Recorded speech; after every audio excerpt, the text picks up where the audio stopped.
31st নাই অনেক সময় তারা বিভিন্ন জায়গায় বিভিন্ন ধরনের পানি টানি খায়, এইগুলিও আপনারা একটু নিষেধ করতে পারেন। কোনো বিদেশি অবৈধভাবে বাংলাদেশে থাকতে দেওয়া হবে না। 25শে ডিসেম্বর বড়দিন এবং 31শে ডিসেম্বর 31st নাইট উদযাপনটা যেন ভালোভাবে হয় এবং কোনো ধরনের যেন কোনো আইন শৃঙ্খলা পরিস্থিতি কোনো ধরনের কোনো অবনতি না হয় এবং তারা যেন এই অনুষ্ঠানগুলি খুব ভালোভাবে করতে পারে এই সম্বন্ধে আমরা আলোচনা করেছি।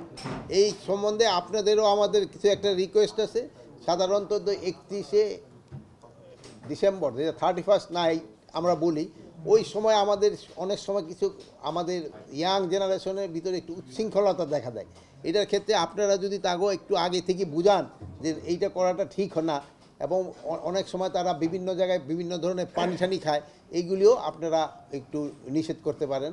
এটা কিন্তু আপনারাই পারেন, আগে থেকে যদি একটুখানি লিখেন ঠিকেন তো কিন্তু এরা সাবধান হবে। বাট আমরা 31st নাইটে যে আমাদের যে নর্মাল বারগুলি আছে এইগুলি আমরা বন্ধ রাখবো। পানি টানি তো বুঝছেন আপনি কোন পানি, ওইটা হইলে মানে কনফাইন যেন এই রাস্তাঘাটে যেন কোনো ধরনের অসুবিধা না করে, এটা বিশৃঙ্খলা না করে। হ্যাঁ, আমরা ফানস উড়ানোর জন্য নিষেধ করেছি, যেন ফানস কেউ না উড়ায়। ওই সময় আমরা এই ভাইদেরও বলছি, তারাও সবাই রাজি হয়েছে, যেন আতশবাজি ফানস এইগুলির জন্য আমরা নিষেধ করেছি। যেহেতু আমাদের ধর্মীয় অনুষ্ঠানে কিন্তু এই আতশবাজি ফানস এইগুলি কিন্তু কোনোটাই অ্যালাউড না। বিদেশি আজকে আমরা আপনারা দেখবেন যে পেপারে আমরা দিচ্ছি, আপনাদের কাছে অনুরোধ এই বিজ্ঞপ্তিটা যেন ভালোভাবে প্রকাশ করেন। কোনো বিদেশি অবৈধভাবে বাংলাদেশে থাকতে দেওয়া হবে না, কোনো বিদেশিকেই অবৈধভাবে বাংলাদেশে থাকতে দেওয়া হবে না।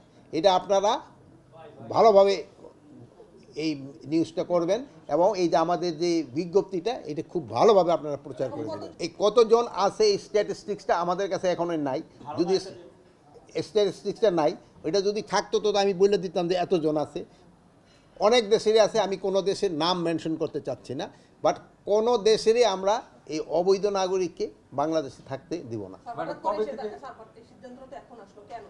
এটা কোনো হঠাৎ না না না এটা কোনো হঠাৎ করে সিদ্ধান্ত না, এটা হঠাৎ করে সিদ্ধান্ত না। না না, আইন শৃঙ্খলার সাথে এটার কোনো জড়িত নেই। সীমান্ত পুরাই অ্যালার্ট। ওই ওরা শুধু সিলেটে নয়, বেনাপোল এবং অন্যান্য ইসেও তারা ওই কী করছে, এইটার কিন্তু প্রতি উত্তর আপনারাই সবচেয়ে বেশি দিতে পারেন। আপনারা সত্যি খবরটা প্রকাশ করে দেন, ওদের যে মিথ্যা যে খবর প্রচার করে ওদের মুখে চুনকালি পড়বে।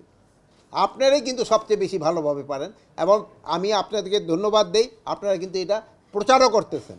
আপনারা এই জন্য আপনারা ধন্যবাদ পাওয়ার উপরে আপনারা সত্যি ঘটনাটা প্রচার করতেছেন। এইটারে প্রচারটা আরও একটু বাড়ায় দিলে সবচেয়ে ভালো হয়।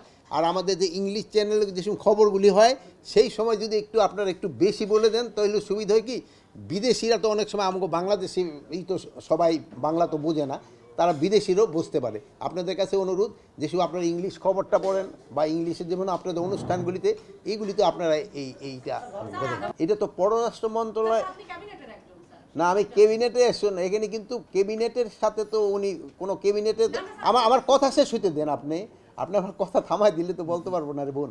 এখানে তো কোনো মিনিস্টার আসতেছে না যে এটা ক্যাবিনেটে আলোচনা হচ্ছে, এখানে স্টাফ আসতেছে, একজন সচিব আসতেছে, সচিব পর্যায়ে আলোচনা হবে। এটা আমরা যোগাযোগ মানে আমাদের পররাষ্ট্র মন্ত্রণালয়ের মাধ্যমে এটা কিন্তু করা হচ্ছে। আর প্লাস ধরেন যে ইসে আছে যে আমাদের বর্ডার সিকিউরিটি ফোর্স এবং অদের সিকিউরিটি ফোর্স এইভাবে এরও বলে দেয়, মানে এদের সাথেও হয়, কিন্তু আমাদের এই জিনিসটা পররাষ্ট্র মন্ত্রণালয়ের মাধ্যমেই হয়। বর্ডারে কোনো অবৈধ অনুপ্রবেশ কোথাও এবং কোনো সময় বরদাস্ত করা হবে না।